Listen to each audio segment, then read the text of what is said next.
Hi, this is Osama Rizvi and welcome to another episode of Monday Macro View.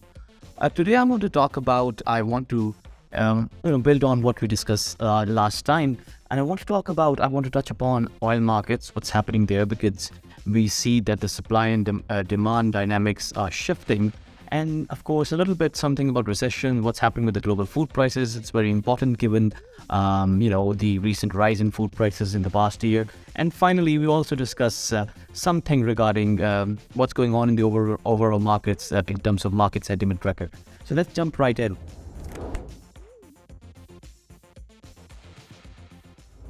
First of all, this is a chart that talks about China and China's Chinese oil demand, of course, determines a lot of pricing and demand and supply trends as well.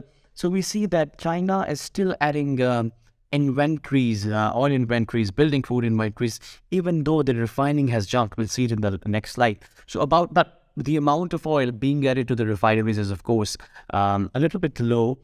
So about 270,000 barrels per day of oil was added to commercial inventories in the last 2 months, in the previous 2 months, January and February. But this is down about 1.19 billion barrels per day, or 740,000 barrels, which we also covered in Monday Macro View previously for the whole 2022.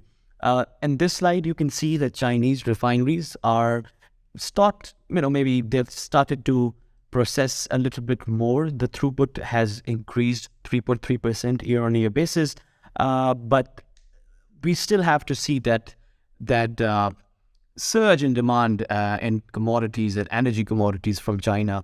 So that's something we haven't seen lately, and I think it'll come, but we will need to wait for a little while.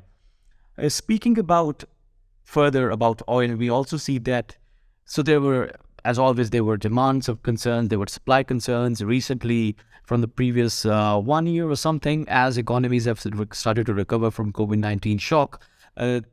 Demand concerns seem to overtake market analysis and market observers, and they think that at some point, demand crunch or a supply concern, a supply crunch might be a problem because demand is rising. However, recently the balance has tipped. So the oil market has become oversupplied all of a sudden, even for a shorter while. We see on the right-hand side, you can see the stockpiles have started to climb. Heavy distillates, or residual light distillates, middle distillates, all of these have increased. And Fujairah data coming out from Fujairah report the same thing, that total inventories have risen about 10% week ending 20th March. And this is the first gain actually since February 20th. Stockpiles of oil products at UAE's port of Fujairah climbed for the first time in a month and registered gain across all product categories.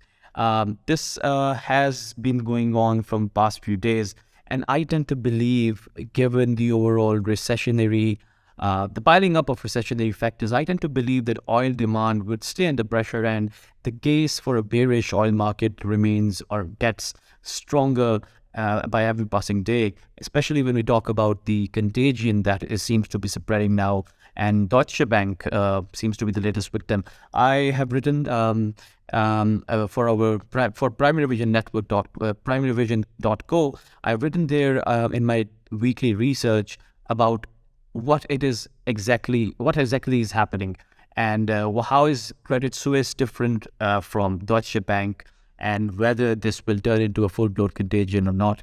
Feel free to check it out. Next, so as I was saying, that recessionary factors have been piling up. We see that the chances of... So this has been going on for a while. The percentage increases, okay, some 50% people expect a recession, then 40%, then 30%, and but recently it has jumped from 24% in Feb to 42% in March. Of course, this needs a separate show, but I have been, and Mark have been, we have been talking a lot about why we are seeing, if not a recession, then a massive global slowdown. And I tend to believe that the recent events, especially in the banking industry, they carry all the trappings of a trigger that can set in motion a move that might make all the dominoes fall. We'll see. Something about food prices. Food prices have decreased a little bit, but that's not that's only relative when you consider the recent peaks from a 5-year moving average or from their lows. It still remains extraordinarily high. For instance, you see that on this slide, you can see the average price of corn was 31% higher when you compare it with January 2021.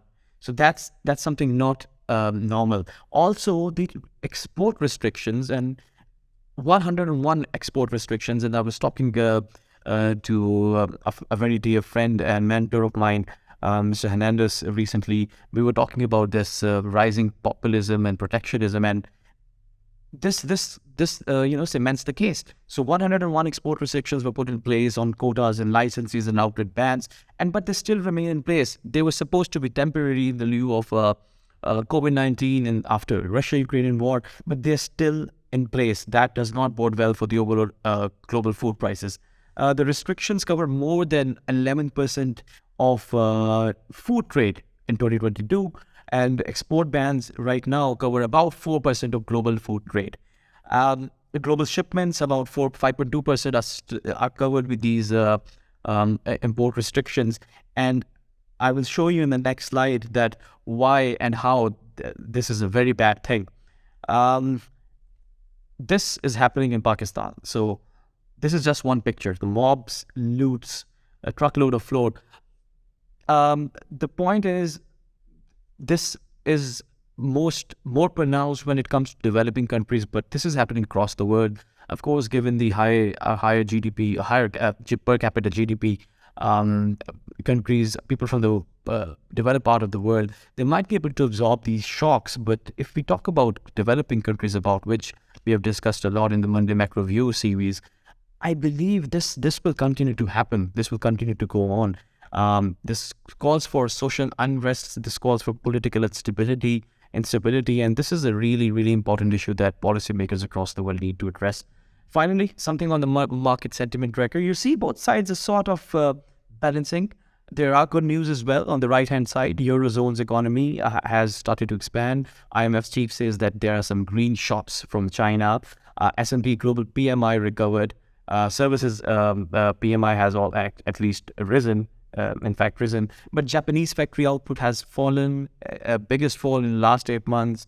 UK inflation scale back up, growth to remain well below 3.5-year average. So we see that the fear of contagion is spreading, and I believe that this might continue for a while. So that's all from my side today. I'll see you next week. Until then, have a great time.